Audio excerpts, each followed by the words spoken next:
ఓం గంగణపతయ నమ ఐం సరస్వత్యై నమ ద్రం దత్తాత్రేయాయ నమ గాయత్రీ పరంబికాయ నమ ఓం నమ శివాయ శివాయ గురువే నమ క్లీం కృష్ణాయ గోవిందాయ గోపీజనవల్లభాయ శ్రీకృష్ణ పరబ్రహ్మణే పరంజ్యోతిషే నమ ఓం నమో భగవతే మేధా దక్షిణామూర్తే మహ్యం మేధాం ప్రజ్ఞం ప్రయచ్చ స్వాహ మేధా దక్షిణామూర్తయే నమ క్రీం క్రీం మహాకాళికాయ నమ దుందుర్గాయే నమ యా దేవీ సర్వభూతేషు మాతృరూపేణ సంస్థిత నమస్తస్యై నమస్తస్యై నమస్తస్యై నమో నమః జగన్మాత్రే నమో మాతృభ్యో పితృభ్యో ఋషుభ్యో గురుభ్యో నమో నమః.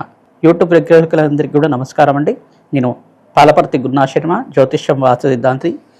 ఈ రోజున మనం అంతా కూడా చెప్పే విషయం ఏంటంటే ప్రధానంగా వార ఫలితాల పరంగా జూలై నెల వార ఫలితాలు ప్రధానంగా 5వ తారీఖు నుంచి 11వ తారీఖు దాకా ఈ వార ఫలితాలంతా కూడా గోచారీత్యా మేషాది ద్వాదశ రాశుల వాళ్ళకి ఎటువంటి ప్రభావం అంతా కూడా ఇవ్వబోతున్నాయి. ప్రధానంగా గ్రహస్థితి ఈ రకంగా అనుకూలిస్తుంది.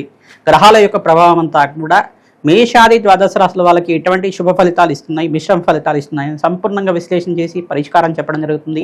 గోచార చక్రం అంతా కూడా ఈ రకంగా ఉంది. ప్రధానంగా చూసుకుంటే జూన్ నెల మాసంలో ప్రధానంగా ఈ యొక్క మీనరాశిలో అంతా కూడా శనీశ్వరుడు సంచారం జరుగుతుంది. రవి సంచారం అంతా కూడా చూసుకుంటే ఇక్కడ మిథున రాశిలో సంచారం జరుగుతుంది.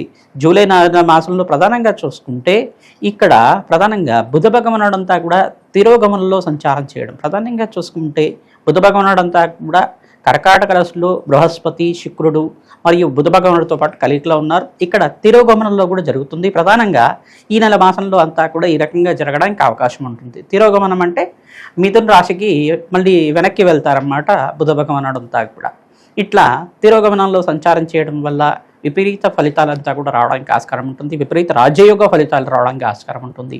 విపరీత లాభాలు కూడా సిద్ధించడానికి మేషాది ద్వాదశ రాశుల వాళ్ళకి కొన్ని రాశుల వాళ్ళకి అయితే విశేషమైన లాభాలంతా కూడా సిద్ధించడానికి ఆస్కారం ఉంటుంది. ప్రధానంగా రాహుకేతులంతా కూడా రాహు యొక్క సంచారం అంతా కూడా కుంభరాశిలో సంచారం జరుగుతుంది. కేతు యొక్క సంచారం అంతా కూడా చూసుకుంటే ప్రధానంగా సింహరాశిలో సంచారం జరుగుతుంది. ఈ మాసాంతంలో ప్రధానంగా చూసుకుంటే శుక్రభగవానుడు అంతా కూడా ఇక్కడ కర్కాటక రాశి నుంచి సింహరాశిలో సంచారం అంతా కూడా జరుగుతుంది. ప్రధానంగా గ్రహస్థితి అంతా కూడా చూసుకుంటే అంగారకుడి సంచారం అంతా కూడా వృషభరాశిలో సంచారం జరుగుతుంది.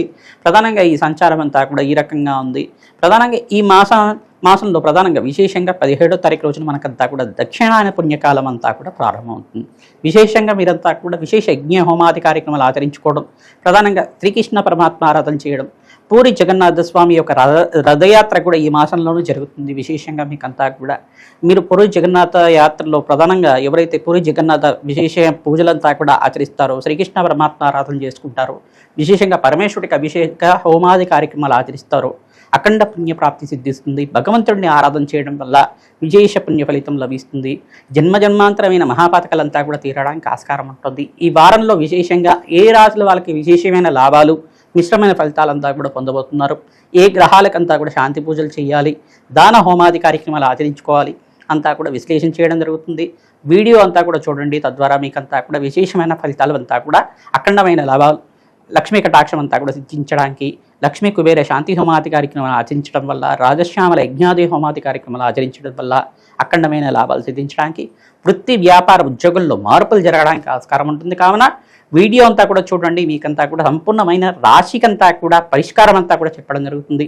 తద్వారా మీకంతా కూడా అఖండమైన పుణ్యప్రాప్తి, అఖండమైన లాభాలు, లక్ష్మీ కటాక్షం సిద్ధించడానికి ఆస్కారం ఉంటుంది. వృషభ రాశి జాతకులకి 5వ తారీఖు నుంచి జూలై నెల మాసంలో ప్రధానంగా 11వ తారీఖు దాకా ఈ వారంలో అంతా కూడా వార ఫలితాల్లో భాగంగా 5వ తారీఖు నుంచి 11వ తారీఖు దాకా గ్రహస్థితి ఏ రకంగా అనుకూలవుతుంది, ఏ గ్రహానికంతా కూడా శాంతి పూజలు ఆచరించాలి, విశేషమైన లక్ష్మీ కటాక్షం సిద్ధించడానికి ఎటువంటి పరిష్కారం ఆచరించాలంతా కూడా విశ్లేషణ చేయడం జరుగుతుంది. వారంలో విశేషమైన ఫలితాలంతా కూడా పొందుతున్నారు. ప్రధానంగా శుక్ర భగవానుడు ఇక్కడ చూసుకుంటే బృహస్పతితో పాటు కలిసిలో ఉన్నారు. ఉచ్చస్థానంలో బృహస్పతితో పాటు కలిగిక మిత్రగ్రహమైన బుధుడితో పాటు కలిగిలో ఉన్నారు. కావున విశేషమైన పుణ్య ఫలితాలంతా కూడా పొందుతారు. వృత్తి వ్యాపార ఉద్యోగంలో మార్పులు జరగడం కానీ, ఉద్యోగంలో ప్రమోషన్స్ రావడం కానీ, లక్ష్మీ కటాక్షం అంతా కూడా సిద్ధించబోతుంది. మీరు ప్రధానంగా మీరంతా కూడా అంగారకుడికి ప్రీతికరంగా సుబ్రహ్మణ్య స్వామివారి ఆరాధన చేయడం, ఈ యొక్క దానిమ్మ పళ్ళని బ్రాహ్మణత్వం దానం చేయడం వల్ల, ఎరుపు రంగు పూలతోటి మందార పూలతో కానీ మహాగణపతి ఆరాధన చేయడం, సుబ్రహ్మణ్య స్వామివారి ఆరాధన చేసుకోవడం వల్ల, ఎర్రటి వస్త్రానంతా కూడా బ్రాహ్మణత్వకి వస్త్రదానం చేయడం వల్ల విశేషమైన పుణ్య ఫలితాలు పొందుతారు. స్కందోత్పత్తి అనే చరిత్ర ఉంటుంది. సుబ్రహ్మణ్య స్వామి వారి చరిత్రనంతా కూడా పారాయణ చేయండి. విశేషంగా అప్పుల బాధల నుంచి బయటపడడానికి ఆస్కారం ఉంటుంది. రుణ బాధల నుంచి విముక్తి కలుగుతుంది. అఖండమైన ఐశ్వర్యం శ్రీనివాసంగా ఉండడానికి ఆస్కారం ఉంటుంది.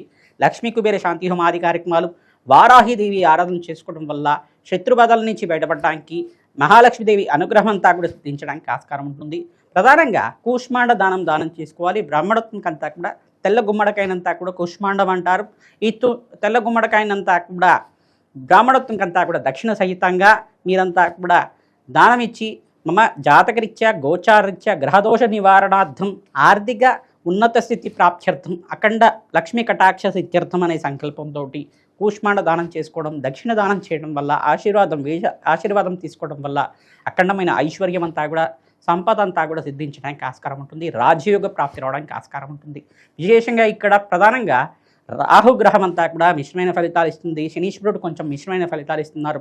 సూర్య భగవానుడు అంతా కూడా యోగకరంగా ఉన్నప్పుడు కూడా స్వల్పంగా అనారోగ్య సూచన అంతా కూడా సూచనప్రాయంగా చెప్పడం జరుగుతుంది. కాన విశేషంగా మీరంతా కూడా ప్రతినిత్యం కూడా పరమేశ్వరుడికి అంతా కూడా భస్మాభిషేకం చేయడం, ఈ యొక్క మృత్యుంజయ జపాది కార్యక్రమాలు, హోమాది కార్యక్రమాలు ఆచరించుకోవడం వల్ల అపముచ్చ దోష నివారణ అంతా కూడా జరుగుతుంది. ప్రధానంగా సూర్యాయ నమ, అర్కాయ నమ, మిత్రాయ నమ, భానమయ నమ, పూషాయ నమ, మార్తాండాయ నమ, ప్రచండ తేజీ నమ, సర్వలోక పితామహాయ నమ నామాన్ని అంతా కూడా జపాన్ని ఆచరించండి. తద్వారా విశేషమైన లాభాలు సిద్ధిస్తాయి. వారాంతంలో మంచి శుభవార్త వింటారు. లక్ష్మీ కటాక్షం అంతా కూడా సిద్ధించబోతుంది. నవగ్రహాలకు అభిషేకం చేయించడం, అగ్నికి నవధాన్యాలు సమర్పించడం, గోమాత సేవ చేయడం, ప్రధానంగా పచ్చిక తెలకపిండి గ్రాసాన్ని మీ చేత్తోటి గోమాతకు సమర్పించడం వల్ల విశేషమైన లాభాలు సిద్ధించడానికి ఆస్కారం ఉంటుంది. ప్రతి ప్రదోష కాలంలో అంతా కూడా పరమేశ్వరుడికంతా కూడా సాయంకాల వేళలో చెరుకు రసంతో, ద్రాక్ష రసంతో అభిషేకం చేయించడం వల్ల మహాలక్ష్మీదేవి అనుగ్రహం కలుగుతుంది. పరమేశ్వరుడు అనుగ్రహం వల్ల మీకంతా కూడా ఆర్థికంగా ఉన్నత స్థితి కలగడానికి ఆస్కారం ఉంటుంది. హనుమతే శ్రీరామదూతాయ నమః.